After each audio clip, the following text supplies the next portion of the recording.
Apa itu double standard atau standar ganda? Nah, kita lihat dulu Rosa Parks case ya. Jadi ini terjadi di Amerika. Kasus Rosa Parks ya, hak duduk di bus untuk kulit hitam dan kulit putih.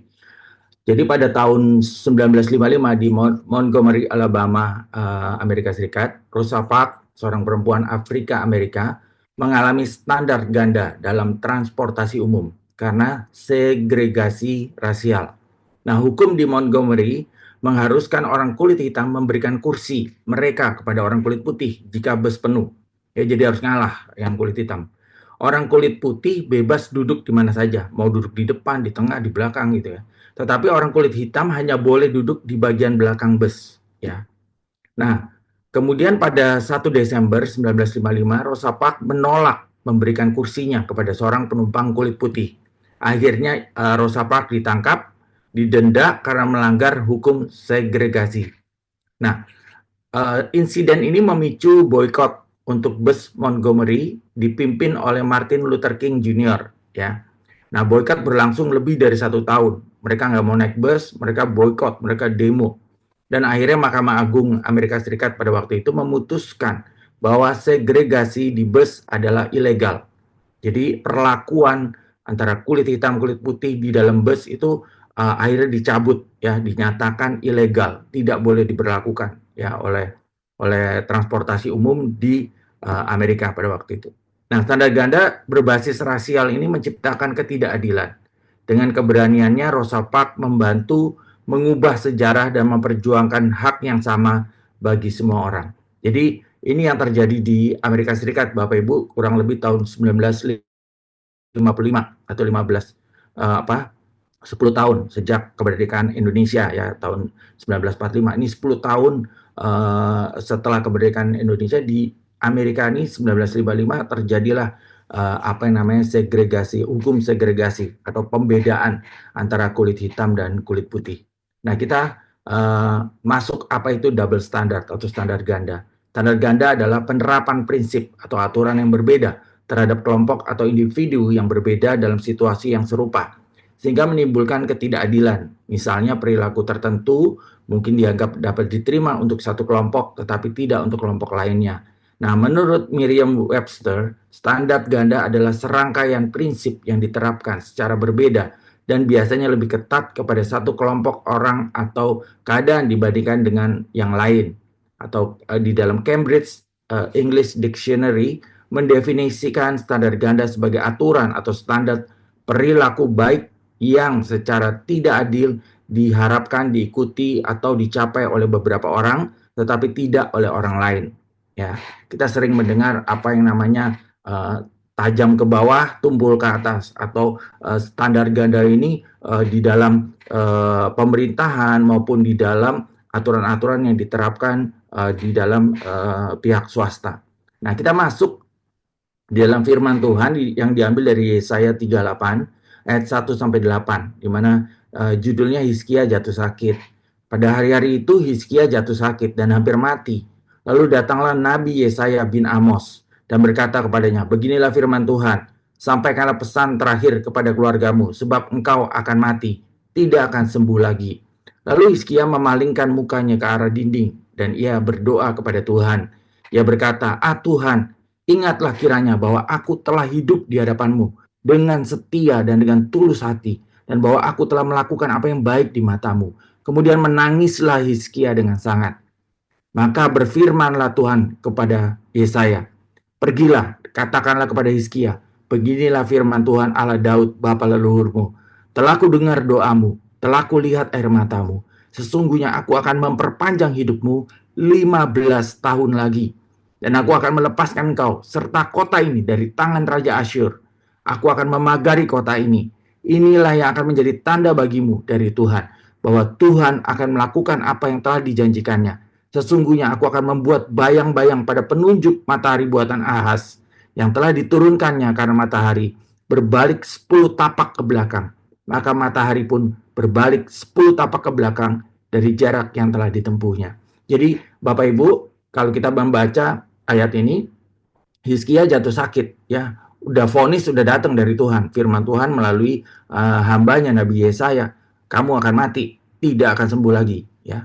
Nah, kemudian disitulah Hizkia mulai berdoa kepada Tuhan, memalingkan wajahnya, berseru kepada Tuhan, minta kemurahan Tuhan, minta belas kasihan Tuhan.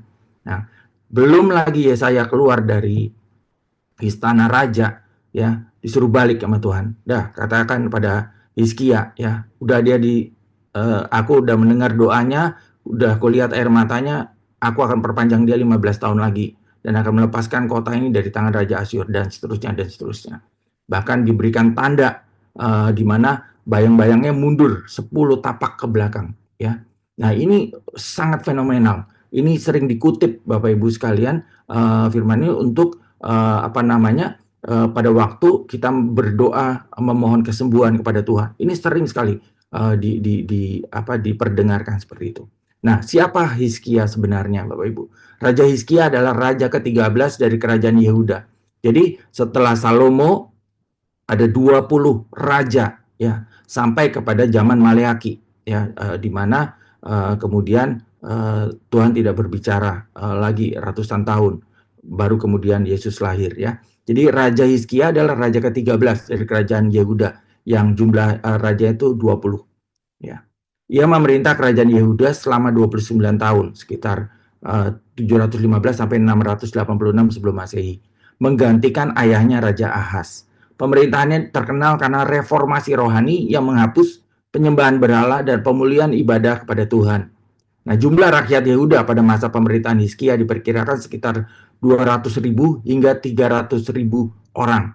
Dengan Yerusalem sebagai kota terbesar di mana bait suci Allah ada di Yerusalem yang menampung sekitar 25.000 sampai 30.000 penduduk untuk Yerusalem aja. Nah, salah satu peristiwa penting dalam pemerintahannya adalah ketika ia berdoa kepada Tuhan saat Yerusalem dikepung oleh Raja Sanherib dari Asyur. Dan Tuhan menyelamatkan kota itu dengan mengalahkan pasukan Asyur. Ada di dalam 2 Raja-Raja 19. Ia juga dikenal karena berdoa meminta mujizat perpanjangan hidup selama 15 tahun setelah sakit parah. Ada di dalam Yesaya 38. Jadi Hizkia ini selain dia raja, Bapak Ibu sekalian, memerintah 29 tahun atas kerajaan Yehuda. Jadi kerajaan Yehuda itu di bagian selatan, kerajaan Israel itu di bagian atas, di bagian utara. Nah, dia adalah raja kerajaan Yehuda, jadi di bagian selatan, di bawah, ya. Kurang lebih penduduknya 200.000 sampai 300.000 orang. Nah, dia dicatat di dalam Alkitab berdoa 2 kali dan dua-duanya dijawab oleh Tuhan. Dia berdoa kepada Tuhan saat Yerusalem dikepung oleh Raja Sanherib dan dia diluputkan oleh Tuhan. Yang kedua, dia berdoa meminta mujizat perpanjangan hidup yang 15 tahun yang tadi kita baca sebelum ini. Dan itu pun dijawab oleh Tuhan. Jadi dia sudah memiliki pengalaman, Bapak Ibu sekalian. Ketika berdoa, meminta kepada Tuhan, doanya dijawab. Dan dahsyat, Bapak Ibu sekalian.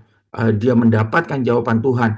Dia diluputkan dari permasalahan karena serangan Raja Sanherib dari Asyur. Juga ketika dia mengalami sakit penyakit dan disembuhkan. Dan diberi perpanjangan waktu 15 tahun. Nah, kita lanjut ke dalam Yesaya 39 ayat 1-8. Hizkia dan hukuman Allah. Pada waktu itu Merodak Baladan bin Baladan, Raja Babel, mengirim surat dan suatu pemberian kepada Hizkia. Sebab ia mendengar bahwa ia telah sakit dan sudah kuat kembali. Jadi Raja Babel kirim surat dan membawa hadiah lah, ya, utusan kepada Hizkia. Hizkia bersukacita atas kedatangan para utusan itu.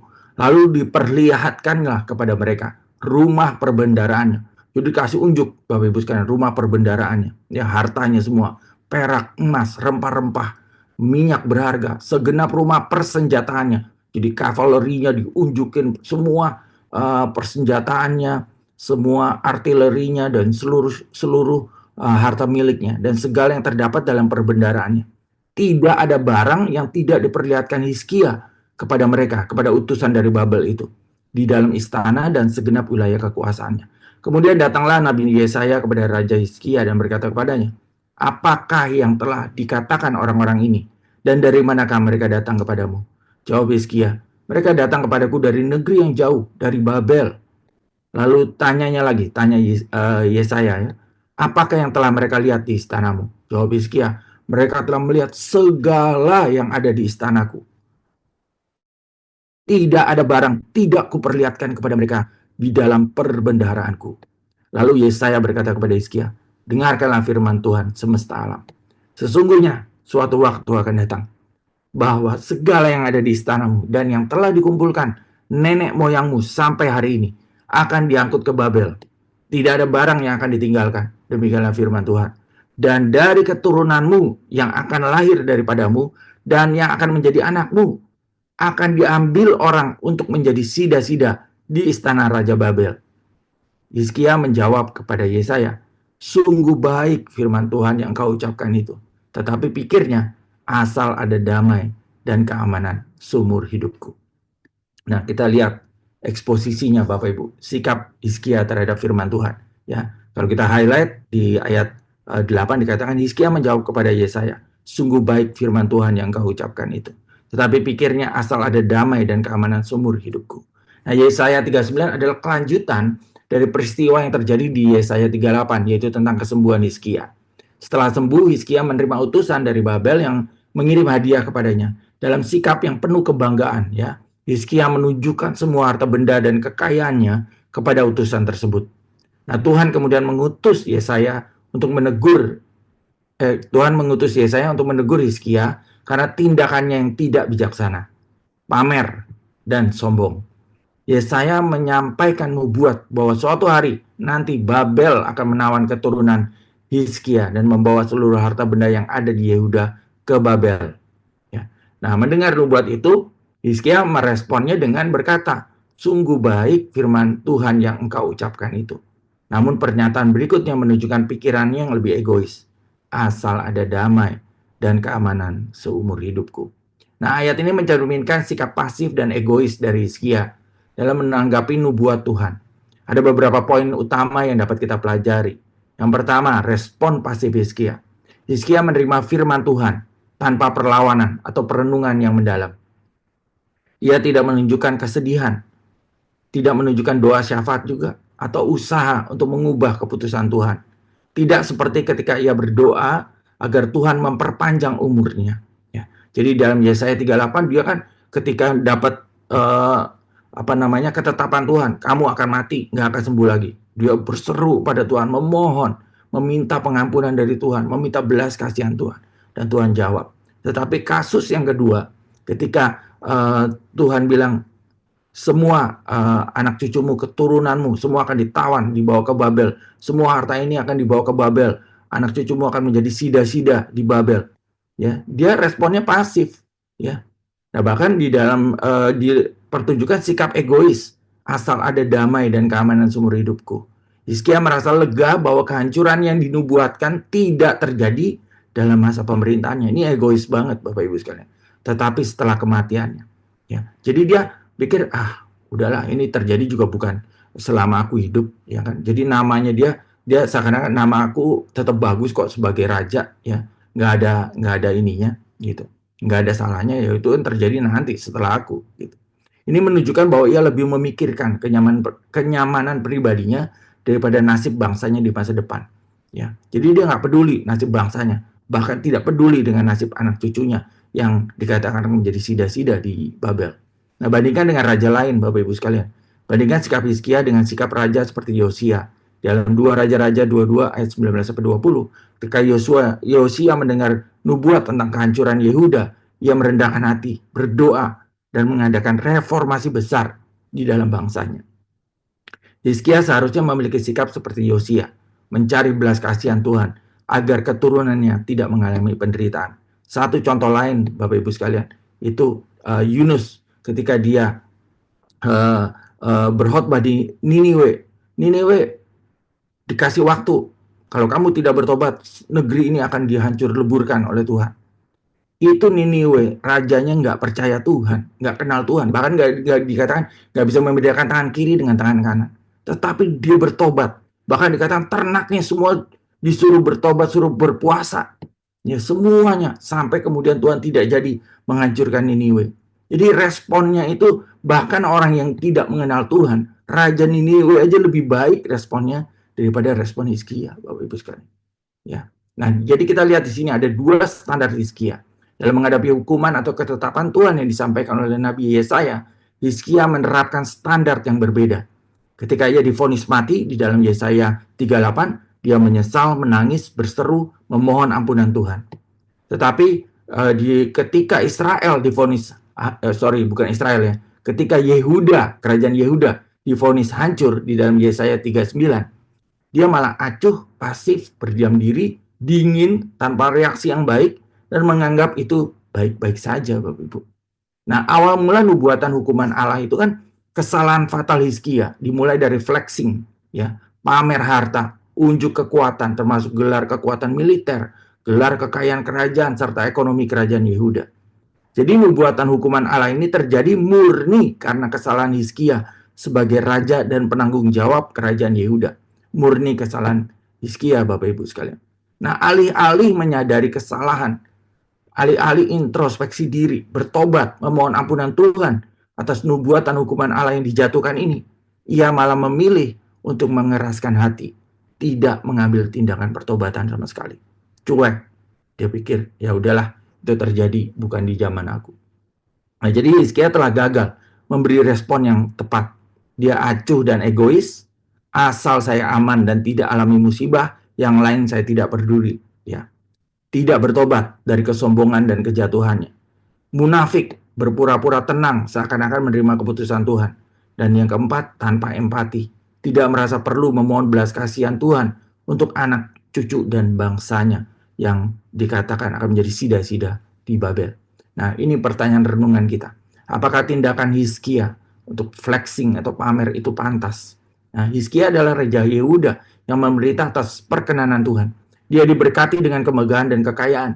Nggak usah ditunjukin juga banyak orang sudah tahu. Dia Raja Yehuda yang mana mewarisi dari keturunan Salomo, Bapak Ibu sekalian. Ya, Pastor Tommy beberapa waktu yang lalu cerita bait Allah di Yerusalem itu berapa triliun ngebangunnya, berapa ratus triliun, saya lupa itu, ya kan? Tetapi ya artinya semua itu ditunjukin sama si Hizkia, ya, sebagai Raja Yehuda, kebanggaan semu, flexing, pamer, bahkan kepada orang yang bukan orang percaya, bukan orang kenal Tuhan. Itu dari Babel, utusan dari Babel. Nah, yang kedua, hukuman yang diberikan seharusnya membuat Hizkia bertobat dan mohon ampunan Tuhan. Tapi mengapa tidak dilakukan? Itu pertanyaan renungan kedua. Pertanyaan renungan ketiga, mengapa hati Hizkia menjadi keras dan sulit berbelas kasihan, bahkan atas anak cucunya, nasib anak cucunya, keturunannya, dan bangsanya sendiri? Ya.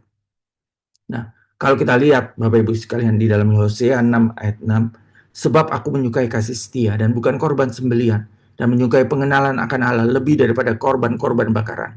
Matius 9 ayat 13, Yesus sendiri ngomong, jadi pergilah dan pelajari arti firman ini. Yang ku kehendaki ialah belas kasihan dan bukan persembahan. Bahkan di Matius 12 ayat 7 dikatakan, Yesus juga berkata, jika memang kamu mengerti apa akan maksud firman ini, yang ku kehendaki ialah belas kasihan dan bukan persembahan, tentu kamu tidak menghukum orang yang tidak bersalah. Nah, belas kasihan adalah sifat Tuhan itu sendiri. Dan Yesus menunjukkannya saat hidup dan berjalan selama di muka bumi. Kita melihat bahwa Hizkia tidak memiliki belas kasihan, bahkan kepada anak cucunya, keturunannya sendiri, dan bangsanya. Dia abai, dia menolak untuk bertobat dan memiliki belas kasihan. Nah, dua solusi untuk tetap memiliki belas kasihan, menjaga belas kasihan tetap ada di dalam hati kita. Tentunya dengan melekat pada Tuhan. Tidak bisa tidak, untuk tetap memelihara hati yang penuh belas kasihan, harus melekat kepada Tuhan, Bapak Ibu sekalian. Karena belas kasihan adalah sifat Tuhan sendiri. Kita wajib melekat dan mendapatkan suplai belas kasihan yang timbul dari hati Allah sendiri. Yang kedua, kita harus terjun melayani, Bapak Ibu sekalian. Melayani itu seperti yang dicontohkan oleh Tuhan Yesus selama berjalan di muka bumi. Akan timbul dengan sendirinya belas kasihan ketika kita melihat orang dibelenggu sakit penyakit. Ya, karena saya di SPOS, ya Bapak Ibu sekalian, saya sering berjumpa dengan orang sakit penyakit.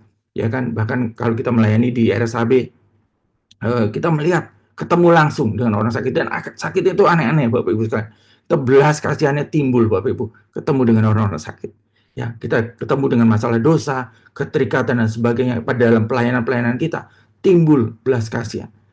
Orang yang kita tidak kenal, bukan saudara, bukan anak cucu kita atau keturunan kita langsung, kita aja punya belas kasihan. Tetapi Hizkia bahkan kepada anak cucu dan keturunannya sendiri, ya, dia tidak memiliki belas kasihan.